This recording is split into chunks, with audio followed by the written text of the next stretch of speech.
Hello everyone, this is Rekha Kushwaha and welcome to info teaching. हाजिर हूँ आप सभी के सामने मोस्ट इंपॉर्टेंट आज के टॉपिक के साथ और होप सो आप लोग बिल्कुल ठीक हैं, सेफ हैं और बिल्कुल आप लोगों की लर्निंग और प्रिपरेशन बहुत अमेजिंग चल रही है।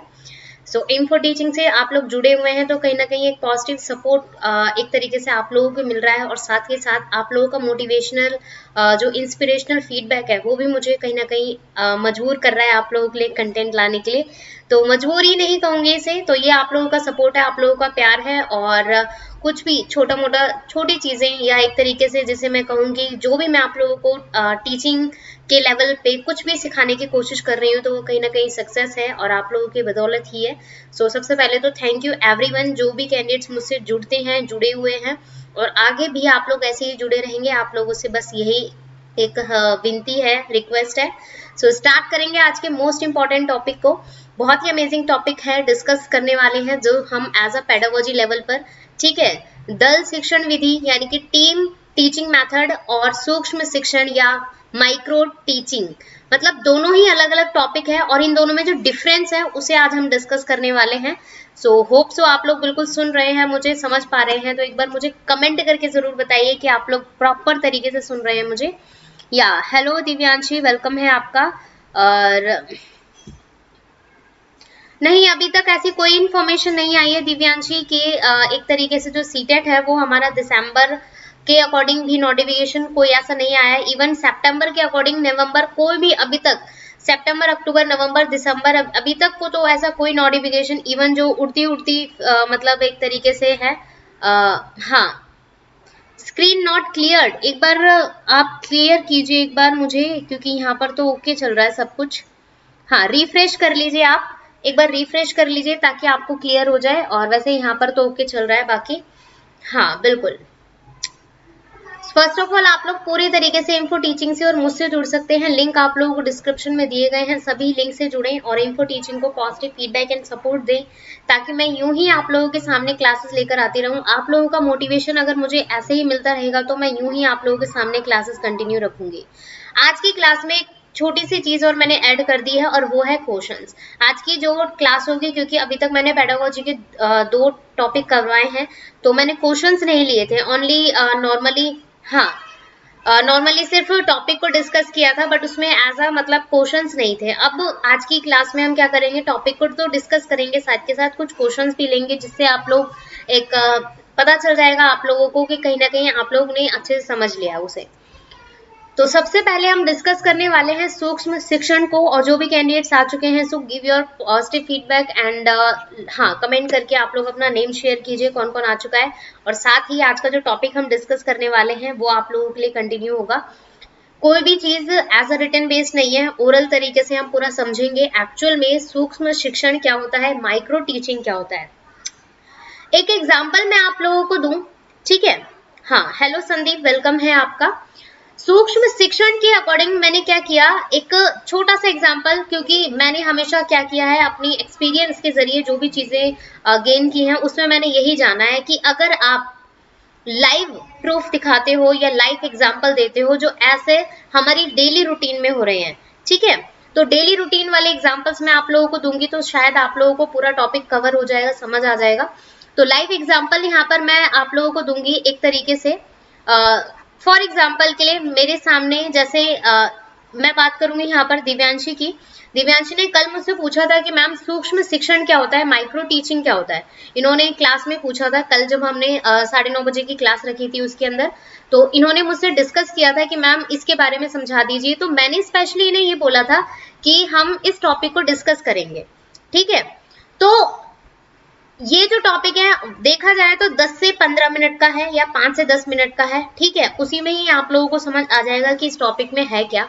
तो नॉर्मली कहने का मतलब क्या है, एक एग्जांपल जो मैंने आप लोगों को दिया कि अगर कोई बच्चा है उसे कंटिन्यू करना है कोई भी क्वेश्चन या कोई भी ऐसा टॉपिक समझना है और जहां पर हम सिर्फ 5 से 10 मिनट में उस टॉपिक को समझाकर बिल्कुल क्लियर कट कर देते हैं, क्लियर आउट कर देते हैं कि कोई डाउट नहीं है, कोई कंफ्यूजन नहीं है, वो हमारा क्या कहलाएगा, सूक्ष्म शिक्षण कहलाएगा।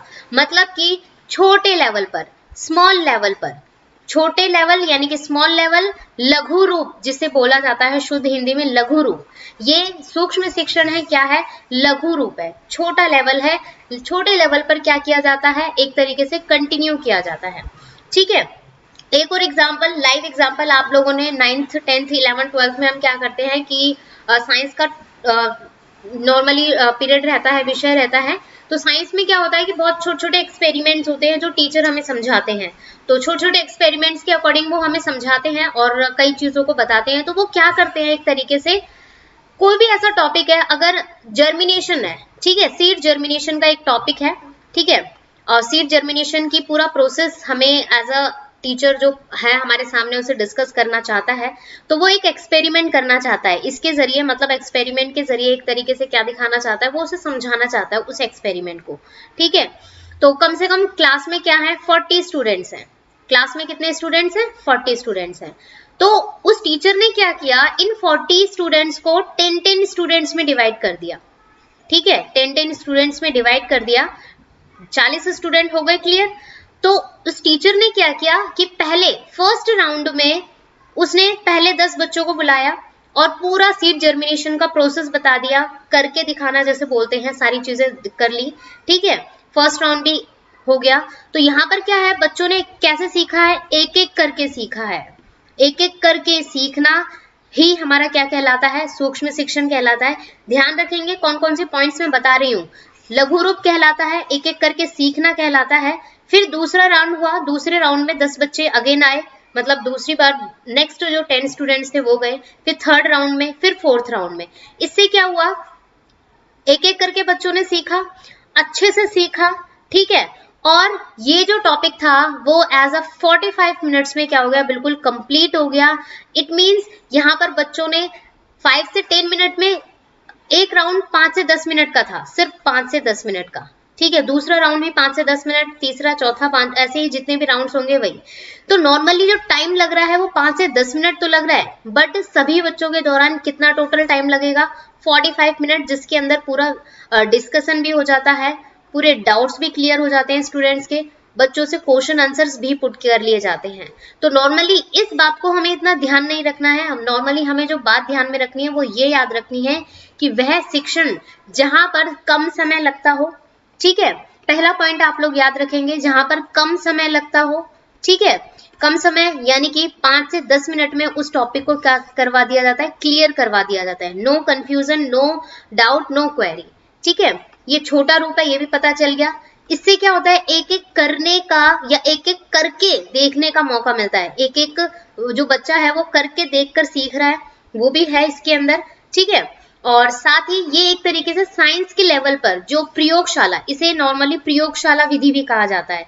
अगर आप लोगों के सामने कई बार ऐसा आ जाता है, सूक्ष्म शिक्षण ना देकर बोला जाए प्रयोगशाला विधि को आप लोग एक्सप्लेन करें, तो डिस्कस या कंफ्यूजन नहीं क्रिएट करनी है वहां पर, क्योंकि प्रयोगशाला विधि भी एज अ सूक्ष्म शिक्षण को ही कहा जाता है। ठीक है, क्योंकि प्रयोगशाला विधि में क्या है, अभी मैंने एग्जांपल दिखाया आप लोगों को कि 10-10 बच्चों का 4 राउंड बनाकर कम से कम समय में उन्हें सारे एक्सपेरिमेंट्स, मतलब एक एक्सपेरिमेंट क्लियर किया है, तो वो हमारा प्रयोगशाला विधि के अकॉर्डिंग आएगा। अब इससे क्या होता है कि जो टीचर है वो उसने क्या करने की कोशिश की, नॉर्मली जो टीचर है वो क्या करने की कोशिश कर रहा है, एक तरीके से रिवीजन करने के लिए बोल रहा है। जो टीचर है उसने क्या किया कि एक एक्सपेरिमेंट 5 से 10 मिनट में करके दिखा दिया। ठीक है, बच्चों को बिल्कुल क्लियर हो गया, समझ आ गया। अब उस टीचर ने होमवर्क दे दिया कि आप इसका घर पर अभ्यास करें। तो अभ्यास का यानी कि अभ्यास के दौरान, प्रैक्टिस के दौरान या रिवीजन के दौरान उनकी क्या बढ़ेगी, स्किल बढ़ेगी, उनकी नॉलेज बढ़ेगी, उनके कौशल बढ़ेंगे, उनकी लर्निंग पावर बढ़ेगी। ठीक है, तो इसे कहा जाता है एक तरीके से सूक्ष्म शिक्षण का एग्जाम्पल। इससे क्या होता है, डिस्कशन लेवल बढ़ता है। डिस्कशन लेवल बढ़ता है यानी कि बच्चे क्या करते हैं, एक तरीके से विचार विमर्श करना प्रारंभ कर देते हैं। ठीक है, विचार विमर्श करना, जिन बच्चों को बोलना नहीं आता वो भी बच्चे इस एक्सपेरिमेंट या किसी भी चीज को देखकर बोलना प्रारंभ कर देते हैं, विचार विमर्श वाली चीजें बढ़ती हैं। ठीक है, तीसरा पॉइंट अगर मैं डिस्कस करूं, यहाँ पर क्वेश्चन आंसर पुट करके उनकी जो प्रश्नावली विधि से जो उनका माइंड लेवल है वो भी क्या होता है, डेवलप होता है। ठीक है, उनके अंदर ये चीजें भी कहीं ना कहीं आगे बढ़ती हैं। बहुत ही या ओके, बिल्कुल ठीक है। तो ये सारी की सारी चीजें सूक्ष्म शिक्षण में आती हैं। और अगर मैं बात करूं इस शिक्षण का जो आरंभ हुआ था, ये हुआ था 1961 में, ठीक है। 1961 में किसने किया था? डॉक्टर ड्वाइट एलन ने। डॉक्टर ड्वाइट एलन ने इसका क्या किया था? इन्वेंशन किया था। ये भी बात आप लोग याद रखेंगे। सो नॉर्मली जो पॉइंट्स आप लोगों को याद रखने हैं, इन्वेंशन के अकॉर्डिंग याद रखने हैं, ये किस किस में हेल्प करता है वो याद रखने हैं, ठीक है। कितने बच्चे होते हैं इसमें एक ही बार में, मतलब एक राउंड में कम से कम 10 बच्चों को लिया जाता है या 10 से कम ही लिया जाता है, ठीक है। और इसमें जो शिक्षक होता है, एक ही टीचर होता है, इसमें ज्यादा टीचर नहीं होते, एक ही टीचर होता है, एक एक करके सीखने का मौका मिलता है और 5 से 10 मिनट की क्लास होती है बस। मतलब एक राउंड 5 से 10 मिनट का ही होता है, ज्यादा नहीं होता है। इससे बच्चों का जो डिसिप्लिन है, डिसिप्लिन भी एक तरीके से क्या होता है? बिल्कुल बना रहता है। कहीं ना कहीं अनुशासन की प्रक्रिया भी बनी रहती है कि बच्चे आपस में धक्का मुक्की नहीं कर रहे हैं कि मुझे समझना है, मुझे करना है। 10 बच्चों में आसानी से वो इजीली हो जाता है और वो एक दूसरे के संपर्क में आसानी से बने रहते हैं। एक और नाम इसको दिया जाता है, अभी मैंने लास्ट वाली स्लाइड में बताया था आप लोगों को, प्रयोगशाला विधि इसे कहा जाता है। इसे एक और नाम दिया गया है और वो नाम मैं आप लोगों को क्लियर कर देती हूँ, अनुक्रम, ठीक है। अनुक्रम अवरोही संपर्क विधि, ठीक है। अनुक्रम और अवरोही संपर्क विधि भी इसी को ही कहा जाता है, जिससे आप लोगों को क्लियर हो जाएगा कि ये तीनों की तीनों जो विधियां हैं वो एक ही है। होप सो आप लोगों को टॉपिक समझ आ गया है। प्रयोगशाला विधि एक्सपेरिमेंट को, हाँ एक्सपेरिमेंट को ही कहते हैं दिव्यांशी, बिल्कुल सही, हाँ बिल्कुल संदीप सही कहा है। दल शिक्षण में एक से ज्यादा टीचर होते हैं, वो हम आगे डिस्कस करेंगे। और बाकी आपने जो प्रयोगशाला विधि को ही एक्सपेरिमेंट कहते हैं, प्रयोगशाला विधि को ही एक्सपेरिमेंट मेथड कहा जाता है। या अब मेरे को ये बताइए कि आप लोगों को पूरा टॉपिक समझ आ गया, सूक्ष्म शिक्षण पूरा क्लियर हो गया है कि नहीं हुआ है? मुझे क्लियर कीजिए ताकि मैं फिर नेक्स्ट आप लोगों के सामने क्वेश्चन शेयर करूं, ताकि आप लोगों को, हाँ बिल्कुल। तो होप सो इन दोनों स्लाइड्स में आप लोगों को कोई भी दिक्कत नहीं आएगी। कोई भी क्वेश्चन अगर पुट कर लिया जाए, आगे जो मैं क्वेश्चंस पुट करूंगी वो भी आप आसानी से दे सकते हैं इसका आंसर। चलिए नेक्स्ट क्वेश्चन की ओर बढ़ते हैं। क्वेश्चंस पे आप लोग आसानी से बता ही देंगे मुझे। सबसे पहले तो कुछ डेफिनेशंस देख लेते हैं, क्योंकि डेफिनेशंस अगर मैं ओरल तरीके से बोलूंगी तो इतना ज्यादा आप लोगों को ध्यान में नहीं रहेगा, या ठीक है, हाँ बिल्कुल। तो ये डेफिनेशंस आप लोग थोड़ा सा रिवाइंड रख लीजिए कि किसने क्या कहा है। और सूक्ष्म शिक्षण की कुछ डेफिनेशंस हैं जो आप लोगों को थोड़े मतलब कि लेवल पर थोड़ा बहुत पता होना चाहिए। एलन ईव के अनुसार इन्होंने कहा है, सूक्ष्म अध्यापन नियंत्रित अभ्यास का सत्र है जिसमें एक विशिष्ट अध्यापन व्यवहार को नियंत्रित दशाओं में सीखना संभव है।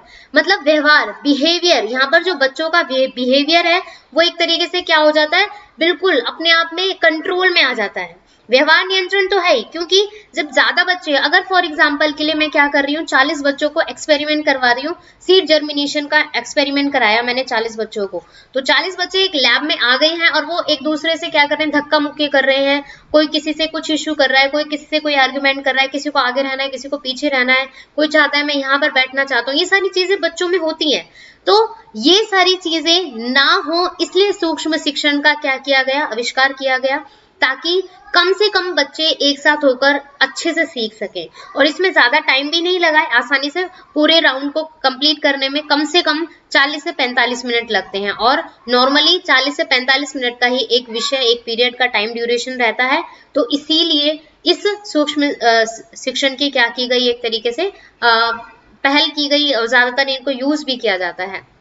अभ्यास की एक विधि मानी जाती है क्योंकि इसमें अंतर्गत नियंत्रण, प्रचुर विश्लेषण और प्रतिपुष्टि की नई प्रणाली का प्रयोग होता है। बिल्कुल यहाँ पर कंट्रोल और साथ के साथ विश्लेषण यानी कि एनालिसिस मिलता है बच्चों को, बहुत ही खुल के जानने समझने का मतलब अवसर मिलता है। सूक्ष्म शिक्षण कक्षा आकार, पाठ की विषय वस्तु, समय और शिक्षण की जटिलता को कम करने और संक्षिप्तीकरण कक्षा शिक्षण विधि के अकॉर्डिंग भी है। बिल्कुल सही। यहाँ पर पैक एंड टूकर ने कहा है कि सूक्ष्म शिक्षण वह अभिव्यक्ति प्रणाली है या नॉर्मली व्यवस्थित सिस्टमैटिक वे के अकॉर्डिंग जिसमें कौशलों की सूक्ष्मता पहचान की जाती है तथा पृष्ठ पोषण द्वारा शिक्षण कौशलों का विकास किया जाता है। तो ये है हमारा नॉर्मली, बिल्कुल मैकलीज एंड अनविन इन्होंने क्या कहा है, सूक्ष्म अध्यापन कृत्रिम वातावरण में अध्यापन का एक रूप है जो शिक्षण की जटिलताओं को कम करता है और पृष्ठपोषण प्रदान करता है। तो ये इन्होंने कहा है मैकलीज एंड अनविन ने। ठीक है, अब हम चलते हैं अपने क्वेश्चंस की ओर, जहां से क्वेश्चंस पे आप लोगों को पूरा क्लियर हो जाएगा कि एक्चुअल में क्या था। अभी मैंने 5 स्टेटमेंट आप लोगों के सामने की हैं, आप लोग 2 मतलब 1 मिनट लेकर इनको थोड़ा सा रिवाइज कीजिए ताकि आगे का जो क्वेश्चन आएगा वो आप लोग उसका आंसर आसानी से दे सके। हाँ बिल्कुल, चलिए क्वेश्चन आ गए हैं, क्वेश्चन के अकॉर्डिंग बताना है यहाँ पर। सूक्ष्म शिक्षण कक्षा आकार, पाठ की विषय वस्तु, समय तथा शिक्षण की जटिलताओं को कम करने वाली संक्षिप्तीकरण कक्षा शिक्षण विधि है। सूक्ष्म शिक्षण की यह परिभाषा किसने दी है? अब भी मैंने लास्ट प्रीवियस में बताया है, तो प्रीवियस के अकॉर्डिंग आप लोग बताइए किसने दी है, और लेट्स सी आप लोग बताएंगे इसका आंसर कौन है वो। संदीप, मैंने केवीएस का एग्जाम नहीं क्रैक किया है, और आप कौन से एग्जाम की बात कर रहे हैं? क्योंकि मैंने सिर्फ D++ भी क्रैक किया हुआ है एक तरीके से, और APS भी मैंने क्रैक किया हुआ है। तो ये दोनों एग्जाम हैं कहीं ना कहीं लेवल पर, तो इन दोनों की अगर आपको एज अ एक्सपीरियंस के अकॉर्डिंग पूछना है, मीना ने बताया है C ऑप्शन, दिव्यांशी आपने बताया है B ऑप्शन, और जो भी कैंडिडेट्स हैं। या देखिए यहाँ पर मैंने अभी बात की, ये कहाँ पर दी गई है, ये लाइन दी गई है एक तरीके से, हाँ यहाँ पर दी गई है। एलन ने बोला है इस बात को कि सूक्ष्म शिक्षण कक्षा आकार, पाठ की विषय वस्तु, समय और शिक्षण की जटिलताओं को कम करने वाली संक्षिप्तीकरण कक्षा शिक्षण विधि है। तो ये कहा है एलन ने, तो सही आंसर हमारा C ऑप्शन होगा, यानी कि third option is the correct answer. तो ये स्टेटमेंट इसीलिए मैंने एज अ क्वेश्चन के अकॉर्डिंग रखी है ताकि आप लोगों को ध्यान में रहे कि ये स्टेटमेंट किसने कही है, ये कथन किसने कहा है। या बिल्कुल, नेक्स्ट है हमारे सामने क्वेश्चन, सूक्ष्म शिक्षण का समय क्या होता है? सूक्ष्म शिक्षण का समय क्या निर्धारित किया गया है कि कितने समय की क्लास होती है सूक्ष्म शिक्षण में? सो होप सो आप लोग क्लियरली बता दें इसका आंसर, बताइए। हाँ बिल्कुल,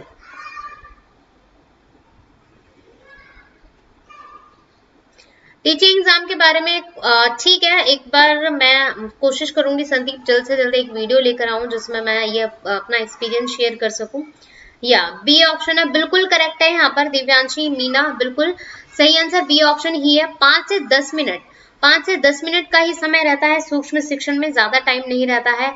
और जब 5 से 4 राउंड या 3 राउंड या 5 राउंड, जितने भी राउंड हो, एक राउंड का समय ऑलवेज 5 से 10 मिनट होता है, तो उसके अकॉर्डिंग, और टोटल 45 से, हाँ बिल्कुल 40 से 45 मिनट का टाइम रहता है टोटल। और इतने ही पूरे टोटल टाइमिंग में सारे डिस्कशन, सारे डाउट्स, पूरा टॉपिक, पूरी क्लास का ऑल ओवर मतलब कि जो टॉपिक होता है वो क्लियर हो जाता है। यस, नेक्स्ट है हमारे सामने क्वेश्चन, सूक्ष्म शिक्षण तकनीक के अंतर्गत पुनर्नियोजन का समय होता है। पुनर्नियोजन के अकॉर्डिंग अगर मैं बात करूं, वही मतलब पुनर्नियोजन का मतलब होता है बिल्कुल प्लानिंग करके, हाँ बिल्कुल प्लानिंग करके स्टार्टिंग की जाती है प्रिपरेशन, वो कितनी मिनट की रहती है? मतलब हमने सिस्टमैटिक वे से एक तरीके से पूरा प्लान बना लिया, और हमें कम से कम 2 से 3 राउंड, 3 से 4 राउंड रखने हैं अपने क्लास के अकॉर्डिंग।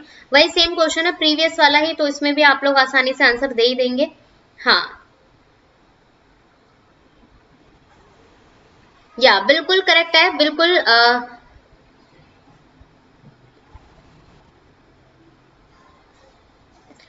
दिव्यांशी आपने बताया है बी, और बाकी कैंडिडेट्स, चलिए क्लियर कर देती हूँ मैं इसका आंसर। इसका आंसर भी सेम वही रहेगा, 5 से 10 मिनट ही रहेगा यहाँ पर दिव्यांशी। पुनर्नियोजन यानी कि लेसन प्लान, ये सिस्टमेटिक वे से जो भी हम शेड्यूल बना रहे हैं क्लासेस के अकॉर्डिंग कि 4 राउंड है, और 4 राउंड के अकॉर्डिंग मुझे जैसे 4 राउंड को मुझे टाइम देना है, तो मैं जो अपने अकॉर्डिंग मतलब कि मुझे कंटिन्यू करना है कौन सी टीचिंग से, सूक्ष्म शिक्षण से, तो मुझे हर राउंड को 5 से 10 मिनट देने होंगे। मतलब कि जो प्लान मैंने बनाया है, जो पुनर्नियोजन किया है, उसके अकॉर्डिंग मुझे हर राउंड को कितना टाइम देना होगा? 5 से 10 मिनट। या बिल्कुल करेक्ट है, 5 मिनट प्रिपरेशन नहीं होगा, 5 से 10 मिनट, मतलब 5 से ज्यादा होगा। 5 से ज्यादा ही होगा। यहाँ पर लिखा हुआ है अधिकतम 5 मिनट, मतलब कि एक तरीके से 5 मिनट से ज्यादा ही हो सकता है, बट 5 से 10 मिनट करेक्ट सीक्वेंस के अकॉर्डिंग होगा, क्योंकि 10 मिनट भी इंक्लूड करना है उसमें। नेक्स्ट है हमारा क्वेश्चन, सूक्ष्म शिक्षण में छात्राध्यापक द्वारा प्रयुक्त प्रक्रिया का अंग नहीं है। जो नहीं है नेगेटिव के अकॉर्डिंग बताना है, जो मतलब कि नहीं माना जाता, कि पाठ्य योजना का निर्माण यानी कि लेसन प्लान होना चाहिए, लेसन प्लान होना चाहिए या नहीं, सबसे पहले तो ये। शिक्षण यानी कि टीचिंग होनी चाहिए या नहीं। पुनर्शिक्षण यानी कि एक तरीके से रिवीजन के साथ साथ, मतलब रिवीजन, डिस्कशन और फिर टीचिंग होनी चाहिए या नहीं।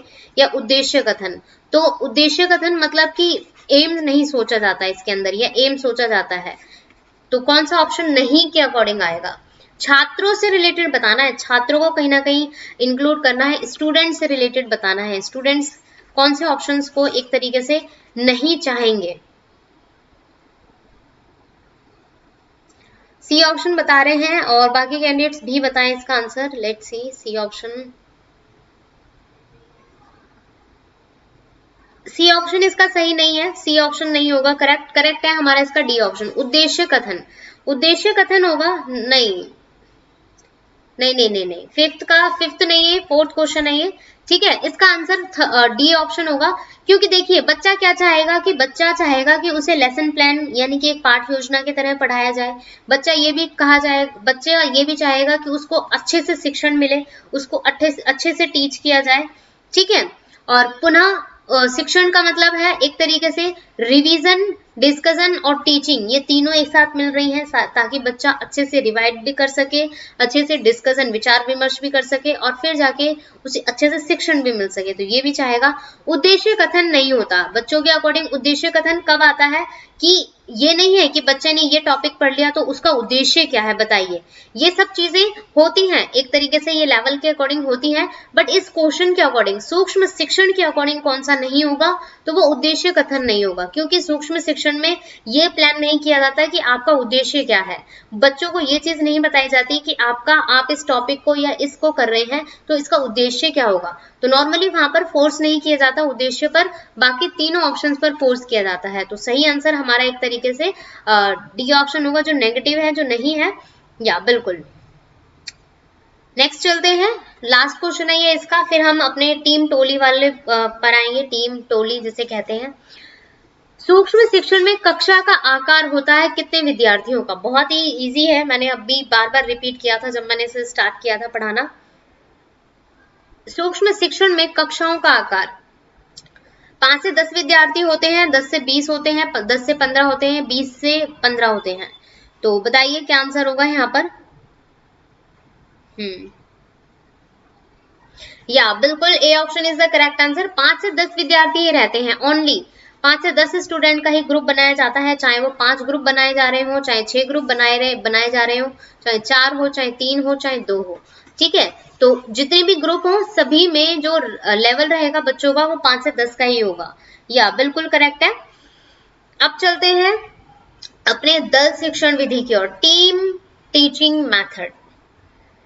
अगर मैंने फॉर एग्जाम्पल के लिए दिव्यांशी से 2 सही हुए हैं, इट्स ओके, हाँ कोई बात नहीं, चलिए अभी मैं जब टेस्ट लूंगी ना तब मुझे स्कोर करना, अभी मैंने टेस्ट नहीं लिया है वैसे कोई बात नहीं, टेस्ट जब मैं कंटिन्यू करूंगी, अभी तो मैं थोड़ा टॉपिक को डिस्कस कर रही हूँ। कल हम सीडीपी का टेस्ट लेंगे, पेडागोजी इसी टाइम होगा, और बाइलिंगुअल क्लास होगी, ठीक है। तो बाइलिंगुअल क्लास होगी तो इट मींस कहीं ना कहीं सीडीपी में आप लोगों को टोटल क्वेश्चंस मिलेंगे और 15 क्वेश्चंस का टारगेट रखेंगे, तो वहां पर आप लोगों को जो स्टार डेडिकेशन है वो भी मिलेगा। स्टार डेडिकेशन वाली अगर आपने वीडियो नहीं देखी है, जिसने भी, वो स्टार डेडिकेशन वाली वीडियो देख ले। और ये आपके सवाल वाले पार्ट 10 में मैंने कंटिन्यू किया है, इसको डिस्कस किया है पार्ट 10 में, आपके सवाल वाला जो एवरी संडे, तो उसमें स्टार डेडिकेट मिलेगा जो कैंडिडेट्स या जिन कैंडिडेट्स ने मेजोरिटी के अकॉर्डिंग आंसर दिया होगा, तो वो हम डिस्कस करेंगे। हाँ बाइलिंगुअल ही रखूंगी मैं, क्योंकि क्वेश्चंस कई बार होते हैं कि आप लोगों को इंग्लिश में भी चाहिए, हिंदी में भी चाहिए, तो इसलिए बाइलिंगुअल टेस्ट रखेंगे, लाइव टेस्ट, ठीक है, सीडीपी का रहेगा। और कल के बाद हमारी सीडीपी की वीक में सिर्फ, मतलब पैडागोजी या टेट एग्जाम की जो क्लासेस हैं वो एक तरीके से वीक में 3 ही बार होंगी, बाकी फिर मैं जीके और रीजनिंग इन सबको डिस्कस करूंगी लास्ट 3 डेज। दल शिक्षण पर आ जाते हैं। अगर मैं एक तरीके से यहाँ पर अभी इस टॉपिक को छोड़ दीजिए, मैं आप लोगों को एक छोटे से हिंट के तौर पर बताती हूँ। एक मैंने लिख दिया एक तरफ माइक्रो टीचिंग, ठीक है, और एक तरफ मैंने लिख दिया टीम टीचिंग, ये लिख दिया। माइक्रो टीचिंग में मैंने बताया कि यहाँ पर कम विद्यार्थी होते हैं, कम विद्यार्थी मतलब कि 5 से 10 विद्यार्थियों के साथ पढ़ाया जाता है या उन्हें पढ़ाया जाता है। अगर मैं किसी बच्चे से ये पूछ लेती हूँ कि टीम टीचिंग क्या होता है, तो वो बच्चा क्या करेगा, एक तरीके से अगर उसे टॉपिक नहीं पता होगा तो वो क्या करेगा, वो इसका अपोजिट कर देगा। वो ये सोचेगा कि टीम टीचिंग का मतलब है जहां पर सभी बच्चों को, जैसे कक्षा में 40 बच्चे हैं तो 40 बच्चों को एक साथ पढ़ाया जा रहा है, तो वो क्या कहलाएगा, टीम टीचिंग कहलाएगा। बट ये बात मैंने इसलिए बोली है क्योंकि ये हुआ है, एक्चुअल में ये हुआ है। बहुत सारे कैंडिडेट्स क्या करते हैं, अपोजिट कर देते हैं इन दोनों को, बट ये एक दूसरे के अपोजिट नहीं है, एक दूसरे के बिल्कुल भी एज अ एंटोनिम्स के अकॉर्डिंग नहीं आते हैं, ये एक दूसरे से बिल्कुल अलग है, ठीक है। तो टीम टीचिंग को डिस्कस करते हैं। सबसे पहले तो यहाँ पर संदीप ने मुझे स्टार्टिंग में बता दिया था कि टीम टीचिंग क्या होता है, जहां पर एक से ज्यादा शिक्षक पढ़ाते हो, या नॉर्मली एक नहीं होगा, 2 से ज्यादा टीचर होते हैं, मतलब कि 2 या 2 से ज्यादा, ठीक है, 2 या 2 से ज्यादा टीचर पढ़ाए जाते हैं। टीचर मतलब कि होते हैं, टीचर द्वारा पढ़ाया जाता है। बट ये टीचर कौन से होते हैं, ये विशेषज्ञ होते हैं। विशेषज्ञ का मतलब क्या होता है, जो एक तरीके से, हाँ, जो सब्जेक्ट वाइज क्या होते हैं, कहीं ना कहीं एक तरीके से उनकी स्किल है बहुत ही अमेजिंग है, ठीक है, उन्हें पूरे विषय के बारे में पूरी नॉलेज है अच्छे से, तो उस तरीके से उन टीचर्स को इंक्लूड किया जाता है यहाँ पर। तो टीम टीचिंग वो टीचिंग होती है जहां पर 2 या 2 से अधिक टीचर्स क्या करते हैं, पढ़ाते हैं। बिल्कुल सुपीरियर भी होता है इसमें, एक सुपीरियर, हाँ बिल्कुल सही, कि मतलब फॉर एग्जांपल के लिए 4 टीचर हैं ये, ठीक है, और 4 टीचर में जो मेन है वो सबसे स्पेशल होता है, ये कहीं ना कहीं से विशेषज्ञ होता है, और यही एक तरीके से ये आपस में मिलकर अपना इन्होंने जो भी प्लानिंग की हुई है वो पूरी कक्षा को एक तरीके से टीच कर रहे हैं, ठीक है। सबसे पहले तो इसका इन्वेंशन मैं बता देती हूँ। इसका इन्वेंशन हुआ था 1955 में, 1955 में इस टीचिंग का आविष्कार हुआ था, ठीक है। और किसने किया था, 2 लोग थे, हाँ 2 लोग थे, उनका नाम भी बता देती हूँ मैं, Michigan and Harvey. Michigan and Harvey, ये 2 पर्सन थे जिन्होंने टीम टीचिंग को एज अ मतलब कि आविष्कार किया है, इन्वेंट किया है इसको, हाँ बिल्कुल। तो ये सारे के सारे एज अ, ये बात आप लोगों को ध्यान में रखनी है। अब हम चलते हैं कि इसमें क्या होता है। इसमें नॉर्मली आप लोगों को ये याद रखना है कि 2 या 2 से अधिक टीचर होते हैं, ठीक है, ये बात तो आप लोग याद रखेंगे। अब हम चलते हैं इसकी मतलब जरूरत क्यों होती है, इससे क्या होता है, इससे फायदा क्या है, इससे लाभ क्या है, इसके गुण क्या है, इसके एडवांटेजेस। टाइम का क्या होता है, इसमें सदुपयोग होता है, जो टाइम है, जो समय है, उसका अच्छे से हम यूटिलाइज कर पाते हैं। यूटिलाइज यानी कि एक तरीके से बेनिफिट उठा पाते हैं, सदुपयोग कर पाते हैं, ठीक है। बच्चे क्या है, एक तरीके से पूरे तरीके से उस टाइम का यूटिलाइज कर पाते हैं। एक टीचर नहीं है तो अदर टीचर से पूछ सकते हैं, अदर टीचर नहीं है तो अदर से पूछ सकते हैं, ठीक है। विशेष ज्ञान, बहुत ही अमेजिंग फैक्टर्स पता चलते हैं, विशेष ज्ञान, जो स्पेशल, जो एक तरीके से अमेजिंग नॉलेज है, वो स्किल होती है डेवलप, ठीक है। अनुशासन में बढ़ावा मिलता है, अनुशासन बनाए रखने में क्या मिलता है, बढ़ावा मिलता है। बच्चों के अंदर एक क्या आता है, अनुशासन आता है। फॉर एग्जाम्पल के लिए एक कक्षा है और उसमें 40 स्टूडेंट है और एक टीचर है, ठीक है। अब वो टीचर हर बच्चे पर कैसे निगरानी रखेगा, मतलब एक तरीके से टीचर की क्या होनी चाहिए, ये स्पेशलिटी होनी चाहिए कि वो अनुशासन बनाए रखे। बट अगर जहां पर और भी टीचर्स हैं, फॉर एग्जाम्पल के लिए अगर कक्षा में 5 टीचर है, तो 5 टीचर क्या कर रहे हैं, उस अनुशासन को कहीं ना कहीं एक फैक्ट दे रहे हैं, कहीं ना कहीं हेल्प कर रहे हैं, तो वो अनुशासन के अकॉर्डिंग आएगा। मतलब अनुशासन को ही क्या किया जा रहा है, बढ़ावा दिया जा रहा है, डेवलप किया जा रहा है। तो इससे क्या होता है, अनुशासन में भी डेवलपमेंट मिलती है, ठीक है। एक लास्ट पॉइंट आ जाता है, ये एक तरीके से प्रॉब्लम सॉल्विंग मेथड भी कहलाया जाता है, प्रॉब्लम सॉल्विंग मेथड, ठीक है। क्योंकि यहाँ पर क्या होता है कि अगर 40 बच्चे हैं, ठीक है, और कक्षा का जो टाइमिंग है वो 45 मिनट दे रखा है, 45 मिनट है कक्षा का टाइमिंग। अब इसमें क्या हुआ कि हर बच्चे के पास अगर 2 से 3 मिनट लग रहे हैं, तो 45 मिनट तो कम से कम 30 बच्चों में चले जाएंगे, तो 10 बच्चों का तो रह ही जाएगा। तो उसमें क्या होता है, जो अदर टीचर होते हैं वो क्या करते हैं, आसानी से पूरी क्लास की जो प्रॉब्लम सॉल्विंग है, मतलब जो भी समस्या है उसको आसानी से क्या कर सकते हैं, उसका समाधान कर देते हैं। तो ये आप लोगों को किस में याद रखना है, दल शिक्षण विधि में याद रखना है, टीम टीचिंग मेथड में याद रखना है। इसे एक नाम और दिया गया है टीम टीचिंग मेथड को, और वो नाम दिया गया है सहकारिता शिक्षण विधि। ठीक है, सहकारिता शिक्षण विधि इसे कहा जाता है, सहकारिता शिक्षण विधि कहा जाता है हिंदी में। तो अगर ये नाम आ जाता है सहकारिता शिक्षण विधि तो आप लोगों को बिल्कुल भी कंफ्यूजन नहीं लेनी है कि कौन सी विधि आ गई है ये, तो ये हमारी शिक्षण विधि के अकॉर्डिंग होगी। सो होप सो सभी को क्लियर हो चुकी है। एक बार मुझे कमेंट करके जरूर बताइए कि आप लोग बिल्कुल अच्छे से समझ गए हैं और पूरा टॉपिक आप लोगों को समझ आया है या नहीं। तो ये दोनों मैंने क्लियर कर दिए हैं अपने अकॉर्डिंग, और पूरी कोशिश की आप लोगों को समझ में आ गए हो। इसमें कुछ स्टेप्स कंटिन्यू चलते हैं, यानी कि 3 स्टेप से कंटिन्यू होता है। पहले इसके अंदर योजना बनाई जाती है, मतलब कि जो टीचर्स हैं, जैसे फॉर एग्जांपल के लिए एक कक्षा में 5 टीचर जाने वाले हैं, टीम टीचिंग के लिए जाने वाले हैं 5 टीचर, तो वो क्या करेंगे, सबसे पहले योजना बनाएंगे। ठीक है, और फिर उस योजना को व्यवस्थित तरीके से, सिस्टमैटिक तरीके से लगाएंगे। ठीक है, व्यवस्थित करेंगे यानी कि व्यवस्था बनाएंगे उस चीज की, और लास्ट में क्या करेंगे, मूल्यांकन करेंगे। पढ़ाने के बाद क्या होगा, मूल्यांकन किया जाएगा कि बच्चों ने कितना समझा है, कितना जाना है और कितना नहीं जाना है। तो ये होता है हमारा एक तरीके से टीम टीचिंग मेथड यानी कि दल शिक्षण विधि। अब चलते हैं, अब इसके क्वेश्चन भी हैं। सबसे पहले तो 2 यहाँ पर मैंने इसकी परिभाषाएं दे रखी हैं, परिभाषा थोड़ी सी बड़ी है। डेविड वारविक के अनुसार इन्होंने क्या कहा है कि टोली शिक्षण वह व्यवस्था का स्वरूप है जिसमें कई शिक्षक अपने स्रोतों, अपनी अभिरुचियों, अपनी दक्षताओं को एकत्रित करते हैं। छात्रों की आवश्यकताओं के अनुसार शिक्षकों की एक टोली द्वारा प्रस्तुत किया जाता है। वे विद्यार्थियों की सुविधाओं को समुचित उपयोग करते हैं।